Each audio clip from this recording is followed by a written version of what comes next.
If you've been playing Mobile Legends for a while, you've probably noticed a consistent pattern across almost every rank. When a tank player knows what they're doing, their impact can feel nearly unstoppable, even more than high damage assassins or flashy mages. And while a lot of players underestimate tanks, or even avoid picking them because they're not as fun or exciting as damage dealing roles, the truth is, tank heroes have the ability to control the pace of the entire match, from rotations to team fights to objectives, and that power only becomes more obvious the higher you climb in rank.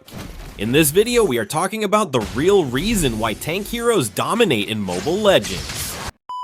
Most players think that damage wins games, but if you really watch what happens in most matches, not just the highlights or kills, you'll start to notice that the team with the better front line almost always ends up winning the big fights, securing the lords, and holding the map because tank heroes, when used properly, are more than just walking shields or damage sponges. They are the backbone of every successful push, every clean objective take, and every well-timed counter-engage.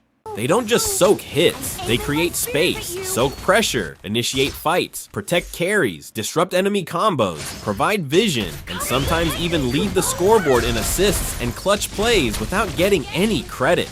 Let's take a step back and understand what a tank actually brings to the table that most other roles simply can't offer. First, vision, something that's often ignored by newer players but is absolutely essential in serious matches. Tanks are usually the first to face-check bushes, to establish map control, and to scout enemy rotations, and that one small action of walking into a bush before your marksman can prevent ganks, create safe space for farming, and give your team the confidence to rotate, invade, or defend without second-guessing. Without vision, your squishy teammates are blind, and without a tank walking ahead, you're just gambling every step you take into enemy territory.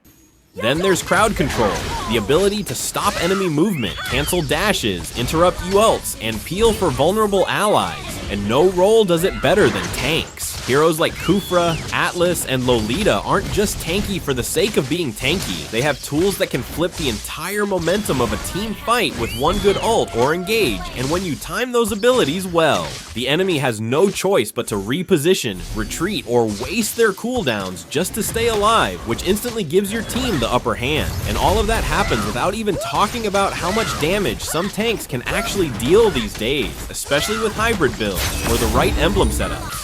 But maybe the most underrated reason tanks dominate, especially in solo queue, is psychological. When you're playing solo ranked, you can't always rely on coordination, you can't always trust your teammates to follow up, and you definitely can't control how greedy or passive the rest of the team will be. But what you can control as a tank is tempo. By simply walking into lane with confidence, showing presence near objectives, or zoning enemies away during turtle or lord fights, you're telling your team, we're going now. And many players, especially less experienced ones, will subconsciously follow that lead, because tanks are natural initiators, not just mechanically, but also mentally. Your presence on the map creates pressure, and when you apply that pressure correctly, it becomes very hard for the enemy team to breathe.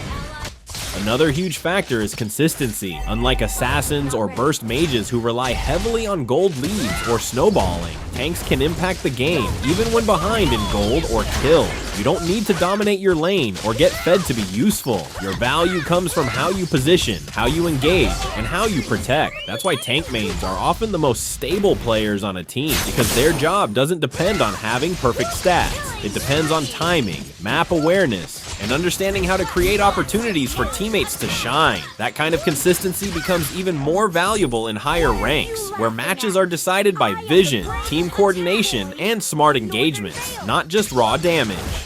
And let's talk about durability, not just in terms of defense stats, but mental durability. Tank players take the blame a lot. You don't get the glory of a savage or triple kill. You don't top the damage charts. Sometimes you die for your teammates to escape and nobody even says thank you. But that sacrifice, that selfless playstyle, is often the reason a match doesn't fall apart. You're the one zoning the fed enemy Guzian away from your marksman.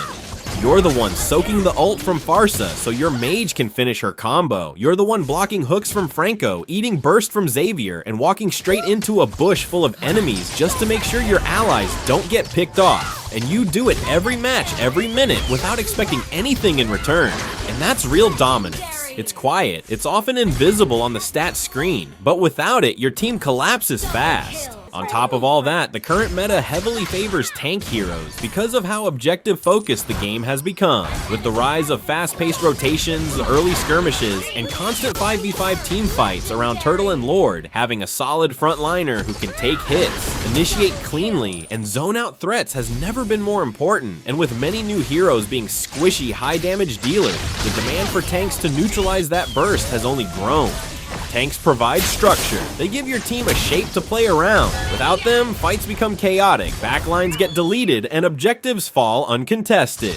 If you're someone who's tired of solo queue chaos, who wants to have a stable impact every game regardless of teammates, or if you're just looking to truly understand how to control the battlefield, learning how to tank properly might be the best decision you ever make in Mobile Legends. It will teach you patience, awareness, and responsibility. It will challenge you to read the map better, to make calls, to lead without always speaking.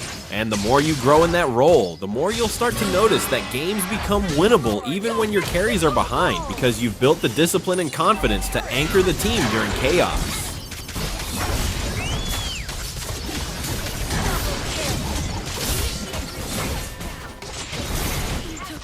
The real reason tanks dominate in Mobile Legends isn't because they're broken or overpowered. It's because a smart, experienced tank player sees the battlefield differently. They don't chase stats. They don't panic under pressure. They don't care about the spotlight. They just do the dirty work that keeps the whole team standing. And in a game full of egos, that kind of quiet strength is what wins wars. If you found this helpful, make sure to leave a like, subscribe for more deep dive Mobile Legends content, and drop a comment below about your favorite tank hero or your most unforgettable tank moment. I'd love to hear your stories. Thanks for watching, stay solid, and I'll see you in the next one.